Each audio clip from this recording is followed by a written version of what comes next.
Today, I had the pleasure of sitting down with Dr. Natalya Borakowski, a naturopathic physician specializing in women's health and aesthetic medicine. She truly brings the heart and soul to aesthetics, and we had such a lovely conversation talking about how hormonal shifts can absolutely directly impact how a woman feels about herself and how she can really harness beauty from the inside out. I loved this conversation with her. I think you're going to enjoy it too. Dr. Natalya Borakowski, thank you so much for being with me today. I'm so happy to be here, Dr. Miranda. It's such a privilege. Yeah. So first, could you tell us a little bit more about you and your story, just how you got to where you are now? So my story in arriving in the aesthetic industry and cosmetics was a little bit accidental. So when I was in my early 20s, I was a little lost in life and trying to figure out what I wanted to do. And as any women in a little bit of a mental crisis, I was treating it with a shopping therapy. So I went to the mall, and fortunately, in Scottsdale, Macy's was just opening and hiring full positions. So I just stumbled in there and I said, well, can I get a job until I figure out what to do with my life? And manager looked at me and she said, oh, you're so pretty. We'll put you in cosmetics. And I looked at her and I said, I don't even know how to put mascara on. So, and that's really what started. It's really unlocked something in me. And the drive was always to help women to feel happy in their body. And it started off with putting lipstick and foundation in their skin and to really figuring out I can do more. And my goal always been to find cure for acne. And that's really what drove me to first to become an esthetician and go through medical school. I wanted to be a dermatologist. Long story short, I got really disenamored with the traditional medicine and I graduated from naturopathic medical school. But my focus always been on women appearance. So I really felt when a woman feels happy with her own appearance, happy in her skin, everything else changes. And then she becomes that really a woman, that purpose of woman on this planet, my own belief, it's to share love with everybody, to really teach how to love. And that's the purpose of sister, purpose of mother, purpose of a good friend. And then when we love ourselves, not in any kind of a selfish way, but truly just loving ourselves, it's so much easier to share it with everybody else. And that's really where my love for aesthetics has really been born. But long story short, I still haven't found the cure for acne. It is a very difficult disease to treat. It's more of an autoimmune disease, the way I look at it. But certainly aging myself, it helped me to realize how women's skin, complexion, even our relationship with our image changes as we get older. And it's really a main focus for me now, which is me. I will be celebrating my 50th birthday next year. So I'm really helping women to age on their own terms. So as cliche as it sounds, my job now, I believe, is to educate women what aging really is. And when there's no fear of aging. We should not be afraid of this process. I really hate the word anti-aging to begin with, because I really don't feel like we should be fighting aging as a disease. But we can age beautifully. We can age attractively. And that's really a goal of my job, my purpose. That's so beautiful. Nowadays, especially, I feel like, coming from the history of women having so much pressure on themselves of how they look, celebrities being, told they're too fat and all this, like so much negative focus on beauty and appearance, that now it's sort of in this, weird place where women are not supposed to care about how they look, yet Right. somehow still show up looking really good and Yes. youthful and natural and fresh. And it is such a reflection of, how we feel about ourselves too. When we feel confident going into a room, we show up differently in our energy. It is so powerful. So what's your take on this, sort of this difficult place where women are nowadays with this? It's a really deep conversation to have. The women, we are truly first generation of women that aging in front of camera. And it's very difficult because we see in our faces, our bodies from any angles possible. I'm sure many of our audiences had that awkward moment when somebody took a picture of you and you just don't look like yourself. And then you start beating you up yourself for it. You feel like you aged overnight. You all of a sudden look 10 years older. And then we have this impossible addiction to Instagram filters. And you want to look like a filter, and yet human skin can never look like a filter. So it is a very, very difficult blend to age. And as with the aesthetic industry overall, we have this huge pendulum swing from first having addiction to all the injectables, the fillers, Botox, and to now completely opposite when women are denied aesthetic treatment and now you're afraid to admit that you're doing anything because it's shameful, because you're supposed to look natural, which in reality, neither is good. Both of those are complete extremes of normal. The normal is to really truly understand what aesthetic medicine or cosmetics offer. They offer tools. And healthy women, the ones that have a really good relationship with herself, with her image, with her body, understanding her body, makes a really well-educated choice, which tool that she likes to use.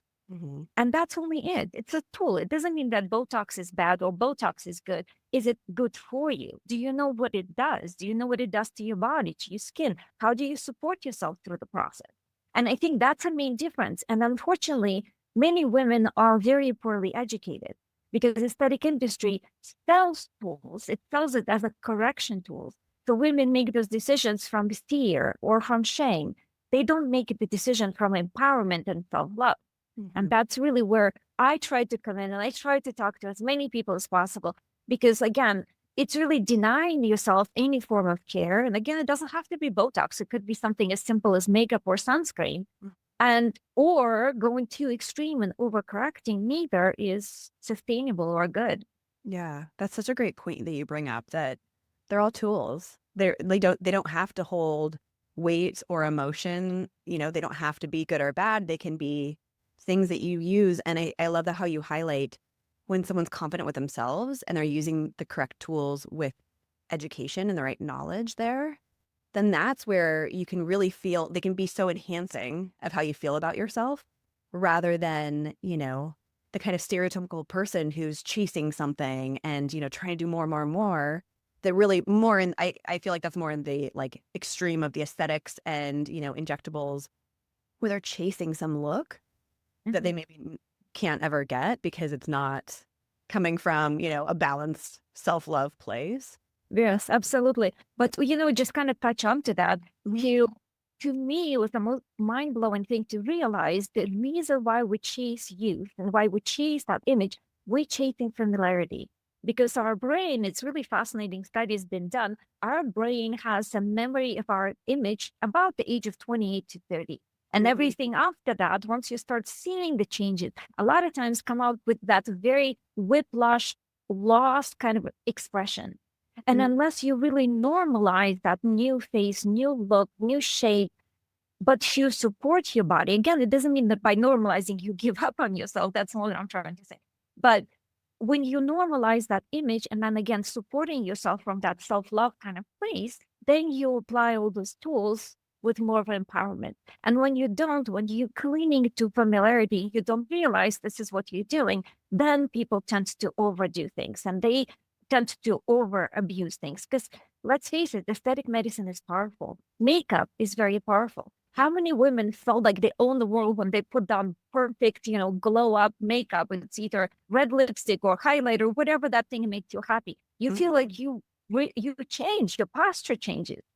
But if you just relying on that to put on that role of, you know, red cape superpower kind of woman, then you will always depend on that makeup. But if you're just using it because you're already wearing the cape and it just kind of gives you a little bit more prep on the step. You see, it's a very subtle difference, but it's a huge difference, really. Absolutely. Yeah. That's like, that isn't you. The red lipstick or whatever it is isn't you, but it's a thing that you do to make yourself feel even more incredible. It's like that thing that you love to do. Or I love looking at it as something that can be fun too. It's like, especially with makeup, it's like, I can try these different things. And that doesn't make me a different person on any given day. It's just like a fun thing to do. So I love that. And that is really so interesting that we sort of see ourselves in that one age bracket and we're like, that's me. Nope. Beyond that, this isn't me anymore. And it's like, oh, wait. Right. And it's really interesting too, especially, you know, women go through so many phases in life. And I do see that not even just with our looks, but we sort of get used to, well, that was me. This isn't me anymore, even if it is a new version of ourselves. And again, not to say that we should just accept, you know, whatever symptoms, like bad things may be happening, but finding that new normal in each phase, finding the new balance point where it could even be better than your 20s or 30s. if you lean Absolutely. into it and really like look for that power in the phase that you're in. Yes. I always tell my patients, I said, think about very attractive, magnetic aged woman. We're talking about woman 60, 65. What does she look like? And it's not necessarily because she got a facelift or she has no wrinkles on her face. She can have wrinkles, she can have gray hair, and then you look absolutely stunning. What makes her stunning? It's that, you know, that look in her eyes. It's the posture. It's the Mhm. healthy skin, the natural glow, and then overall, her personality. That's what makes the person magnetic. So, yes, when you feel not confident and kind of lost because you don't recognize your reflection and you're just using aesthetics as to kind of like bring that sense of comfort, that's when people tend to overdo it. But if you cultivate that sense of new comfort within you first, and then use aesthetics to kind of polish it up just because of trying on the red lipstick, for example, then that's the magnetic aging woman. She still wears her wrinkles, but she wears it with such a glam and glow, you just can't deny it. Yeah, I love that. And how do we do that then? Like, how would you suggest someone approaches this of like, well, how do I achieve that self-confidence and know that I'm in a good balance and then using these tools appropriately? Well, to me, everything starts with education.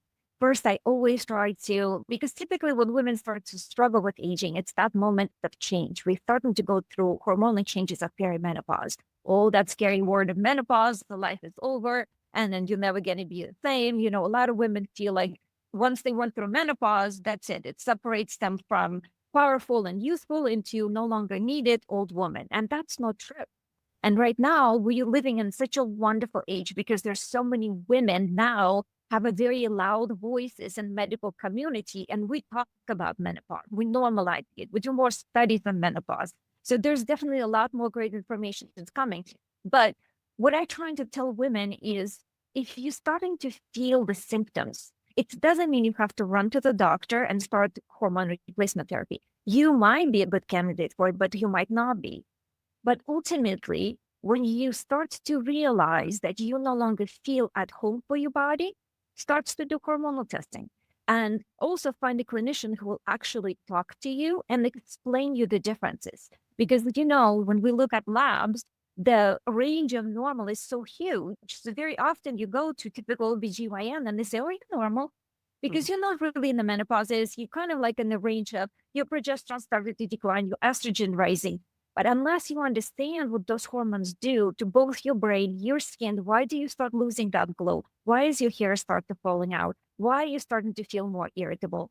And then with that information, I think this is exactly where that sense of self trust start to accumulate because you understand this is a normal change within me. And then you make a change. Do I take botanicals to support my progesterone? Do I do some kind of detox to support my liver so that my body processes those byproducts more efficiently? And overall, I think what most women really don't understand before you run for a new supplement or a pill, look at your lifestyle. Is your lifestyle supportive? And it's really very simple. It's sleep, nutrition, and movement. I Mhm. really hate saying the word exercise because women just get allergic to exercise because Mhm. we always think like if it's exercise, I'm going to be in the gym, I'm going to kill myself, and I'm going to be sore. Mhm. No, it's the movement and the movement of joy, whatever makes you happy. Like dancing, go dancing. If you don't like dancing, go running. If you hate running, try swimming. I don't know, something. Because if Mhm. you don't move every day, guess what? Your circulation stagnates. And that's where the dull skin, the question is, the dark circles, it all comes from there. Mhm. And then obviously sleep. So many women just discredit sleep because we get busy. And for goodness sake, you have a child, you forget what the sleep is. My Mhm. children, they're, almost ready to leave home. And still I wake up early, make sure they're ready for school, although they're driving themselves to school now. But, Mhm. that's that mom thing. But once you realize how important it is to really take care of yourself, and then once you go to the perimenopause, you need to sleep as your life depends on it, because now sleep is essential to restore your adrenal glands because your ovaries are kind of starting to shut down. So that's really important. And as for the diet, of course, we all been there. I've done million yo-yo diets myself. And I hate the word diet. Like it sounds to me like the word die. So it's really your relationship with food that matters. I'm a really colorful person. That's the reason I, always love makeup. So I always say to my patients and any woman who listens, try to have 3 colors on a plate. Mhm. Beige and brown doesn't count. And, it's good to have some beige because it's like steak or some form of protein, but that's not the main part of your plate. So colors come from plants. And once you pick 3 colors, first, your plate looks happier. And then you get your body those wonderful micronutrients that's really feed your body from inside out. And then you start to feel better. You start to glow more. So you do those kind of foundations. And then before you run into get another injections or ask for some sort of magic supplement, you feel more at home with your body. And that's really how you cultivate that self-trust. Yeah. I love that. It's really, supporting your health and your skin from the inside out first, which of course I completely agree with in my practice. We're always talking about the foundations of health before doing anything in addition, but how powerful that is in helping us feel our best, feel radiant, look radiant because we're giving our body what it truly needs, and then being able to draw on those tools and again, ideally have the correct education about it and, be able to know what our body is doing and what it truly needs. Yeah. It just sounds so cliche and boring because I'm sure, Dr. Miranda, you have that too. If a patient come up to you and they're waiting for this, some kind of a magic script, and then you just tell them, wait, let's start with foundations. And then they roll their eyes and say, oh, yeah, I know I need to eat vegetables. Yes, I know I need to exercise. But once you put it in those kind of tools and think about it, your body is community of 30 trillion cells. They want you to live forever. So Mm-hmm. try to put them in an environment where they feel loved. Yeah. And this is how you love your body. Simple as that. Yep. I completely agree. I joke that it's like the boring stuff, right? We're like, Yes, the boring yeah, stuff. I know. I know I'm supposed to sleep. I know, but I think our brains are programmed nowadays to have quick fixes. The conventional medical system is very much geared towards there should be a pill for each thing. And so we're like, oh, Yes. even if we're not doing conventional medicine, we could still go to functional medicine doctor or naturopath and go, where's my natural pill for this thing? Yes. And it 100%. feels so much easier than thinking about, well, I actually have to figure out how to get 8 hours of sleep. I actually have to figure out how to just move more. And I completely agree with you on that. Movement. It doesn't even have to be exercise. It can be dancing. It could be walking around, doing the dishes, whatever. Exactly. Yeah. Just getting those core things in. And they really are so powerful, as boring and mundane as they may seem. They're not going to light up your brain the same way as some exotic thing. They're so powerful when you add them all together, and you may not need anything else in addition to that. So Absolutely. we can make the thing, if you are doing additional things, it can make them work so much better then. So Exactly. Well, yeah. same thing with hormone replacement therapy, because if we considering putting women on progesterone, because the progesterone is the first hormone that starts to decline during the perimenopause, and you give her too much of it, and then she starts to feel irritable and bloated. You don't give her enough, she doesn't really feel effects. She's still not sleeping well. She's still losing her hair. So before we find whatever that normal is, let's try to think about it, what she can change in her lifestyle to address that lack of progesterone. So progesterone really affects the way your estrogen is metabolized, right? So it's really slowly, estrogen starts to accumulate because there's not enough opposing progesterone there. Mm-hmm. So specifically for the skin, a lot of women come to me and they start talking about, why do I always feel flushed? Why is my skin oversensitized? But estrogen is really strongly linked to histamine. So it's make your skin release a lot more histamine. So your mast cells, the cells that release histamine in your face, are always alert. Like I tell my patients, they're like little soldiers. The gun is already ready. So whatever you do, it will make your face flush really, really fast. Mm-hmm. If you think about this is what's happening to your body, you can look at your diet and see what foods you're eating that might be stimulating that histamine. Number one offender is alcohol. So let's kind of have a conversation about that. Maybe you should not have that glass of wine every night. Mm-hmm. So until you have this conversation and explain those steps and then really tell her why she's having those things down the road, I believe that woman is more likely to hear it instead of just going and tell her, hey, stop drinking. If you just say that, then yes, she will cling to that wine because she says, well, that's how I fall asleep. This is my comfort zone. But once you have the conversation, explain this is why her face looks the way it does. And this is what you can do to downregulate. She's more likely to listen to you. And then there's a million different examples. This is just like one of them. Because again, to me, most of my patients, they come to me because they don't look good. So it's usually some kind of skin problem. And then we dig deeper and we figure out, hey, what's happening in the body? Yeah. Well, I think that's such a great example and probably a little like, wow moment for a lot of people to think, oh, I would not think of that connection.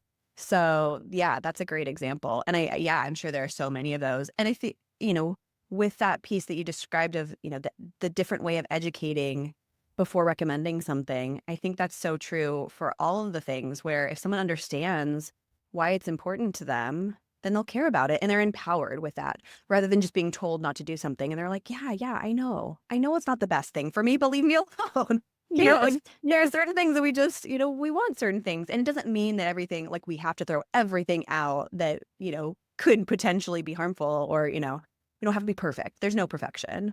No. But knowing, okay, this is why it could be really important to me. And then they can make the decision for themselves. If they're like, actually, I like the wine and I don't care if my skin's sensitive, at least they know. They're like, okay, now I Yes. expect to look a little redder after I drink, whatever.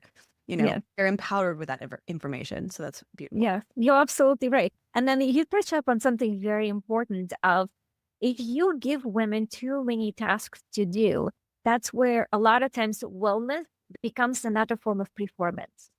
And I kind of learned it from myself. I had this really crazy experience a couple years ago. I got to the point that I think a lot of female practitioners get, we call it the physician burnout. I love my job, but I started catching myself dreading to go to work. I felt exhausted. So I decided I need to go somewhere to just reboot. So I booked myself 3 days in one of those luxury resorts here in Scottsdale, yoga, detox, all that good stuff. And what did I do as a good overachiever? I overscheduled myself. I attended every class. I did all the detox drinks. By the time I came home, I was so exhausted. Developed almost like a flu-like symptoms. I was literally physically sick. And that's where it really hit me. I thought, if we always talk about that you need to do this by the rules, you need to monitor yourself, you need to do the wellness as prescribed, it turns into another form of self-monitoring and it becomes very destructive. So when you do have these conversations, I really often just give specific recommendations. I just give information. And I just help that woman to develop her own sort of, I call stubborn wellness. It's just her own thing that just makes you feel happy of doing this every day. And whatever that thing is, that way it doesn't turn into performance because it will only cause more stress, more, restraint. And then ultimately she will just fail to do it because she'll be overwhelmed by constantly doing something new every day. Yeah, absolutely. Yeah, such an important point to constantly be bringing up, especially, yeah, for women who care about their health and they care about their body and they're doing these things. It can fall so quickly into that all like, I should be doing all these things and now I'm falling behind if I'm not doing all these things. It's so overwhelming. So I agree. Having, targeted insights into things. Okay, maybe these are the top 3 focuses that are maybe having this big effect on other things. Don't worry about the other things. Maybe you don't need to meditate every day. Maybe you don't need to, do all the journaling or whatever, like all these extra things or all the biohacking things can also get really overwhelming. Just like, how can we focus on the core things that, like you said, bring joy to you, feel really good, feel like a good fit, and you're getting enough out of it that it's easy to incorporate. You're like, I'm looking forward to that thing. Yeah. Really incredible point. Yeah. Yeah.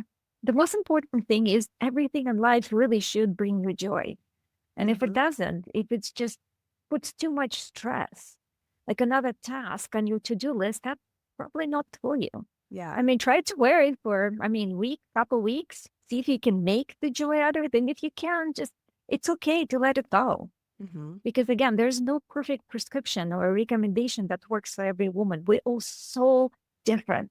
Our hormones are so different. So some women might need a little bit more stimulation. Some women just need a little bit more peace. And some women, meditation makes them relax. And for some women, trying to meditate raises their blood pressure, and it's okay. Yeah, absolutely.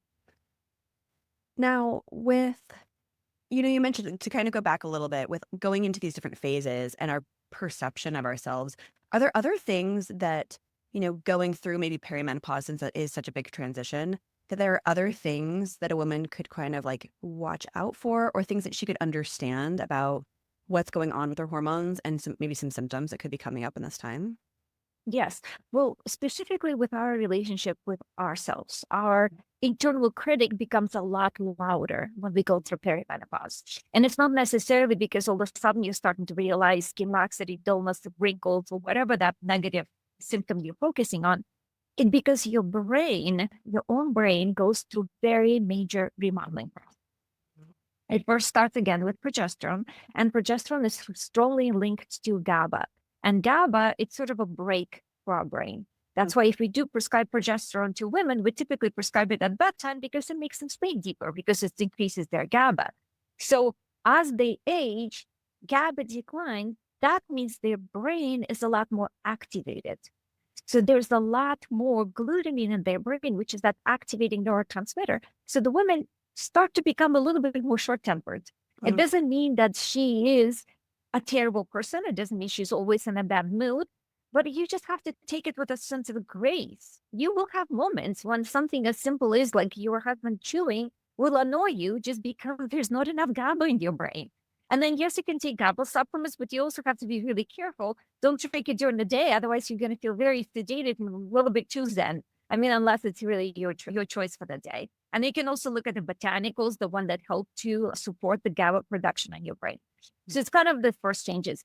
And then as the estrogen declines, estrogen is obviously the most important hormone for women. And what it does to our brain, it changes the way we metabolize and we secrete dopamine and serotonin. And then for simplicity, the dopamine is the hormone of confidence. It's a hormone of, neurotransmitter of decision making. And then serotonin is that sense of happiness. You know, that's what people do when they have anxiety. They take SSRI and they just overall feel elated and happy. So when all that starts to flying around, then yes, you turn into a little bit of a wild woman once in a while. And that's okay. And your body will adapt. But that again doesn't mean you have to take dopamine or serotonin. Those are really powerful chemicals, and you really shouldn't be messing with them unless you absolutely have to. But experiencing some days when you feel a little blue, not necessarily depressed, it's a little bit blue, and you just love yourself for it. Yes, I'm having an off day. You might have only off a couple hours when you really don't feel like talking to anybody. You don't want to get on that Zoom call or make a decision. That's okay. Just give your body that space because it will need to get that as it remodels. And as for your self-reflection, you'll have days when you look at yourself in the mirror and you absolutely love everything about yourself. And then you have some days you wake up and you're like, oh my God, I look horrible. And again, just have a good pity party because likely what you see, it's really not there. It's your brain changing, that chemistry changing. So your critic starts becoming so aggressively negative. And you just take that talk and say, okay, thank you. That's a great opinion. I don't need this today. And move on with your day. Put extra highlighter if you have to. Mm-hmm. That's such an incredible point to make, that how we feel about ourselves could also be changing day to day. And like you said, it might not even be reality. That might not be that you actually look bad one day. It could literally just be your serotonin levels and dopamine levels and just feeling off.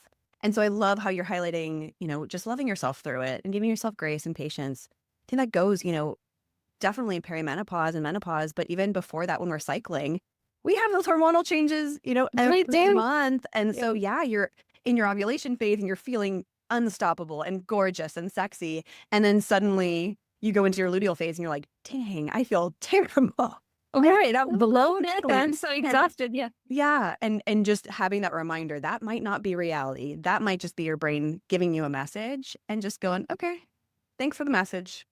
All right. And like you said, maybe put on a little extra highlighter, do what helps you feel a little bit more confident, but also not putting so much weight that you're like, okay, this is, going to last forever and I just am never going to feel good again. Such a great reminder. Absolutely. I think that's where the journaling becomes so important. So if the woman has the space, if the journaling helps her, you can really track your moods, your symptoms, and especially when you're cycling, you'll realize that this is really in fact true. And then, I know that one of your guests raised it during one of your interviews as well, that how you can change your diet depending where you're at in the cycle and use more to progesterone or your estrogen as you're cycling. And that's extremely powerful. And all of that is normally, I always try to teach younger women, you must know your cycle. You need to know when you menstruate, how regulated, how long is your menstruation, because this is your communication with your body. Mm. And we women, we are born with really strong intuition connection to our bodies. And somehow as we age, we kind of like stop listening to it. We Mhm. start listening to everything else, the social media, to all this noise around us, and we disconnect. And that's where the troubles begin because you don't trust yourself. And that's going back again to the main point of self-trust. It's just to reconnect with your body, learn the messages, learn the cycles. Why are you craving sweet foods today? Why you really want more protein the other day? Some days you feel sexy and the other days you just hate everything around you. It's okay. Just lean into it and let your body experiencing all of this. It's so wonderful of being a woman. Yeah, absolutely. And I agree. It's so empowering to actually know.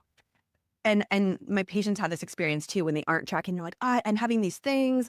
I don't know. It's like we just feel so confused. We're getting these messages and we don't know why they're coming, what they're meaning. And once you start to get that pattern, you're like, oh, okay. It just is that time in my cycle. And you can really plan for it and, just feel so empowered by the phases of your body. You can go, great, I'm in my luteal phase. I'm going to chill out for the next like really lean into that Yes. rather than feeling Yeah. bad, like, oh, I should be showing up the same way. We're not the same every day. We're not men. We are cyclical. So Yeah, you're not supposed to be. Exactly. And it's just, again, learning to dance with your hormones. And once you learn that beautiful dance, you just feel really indestructible.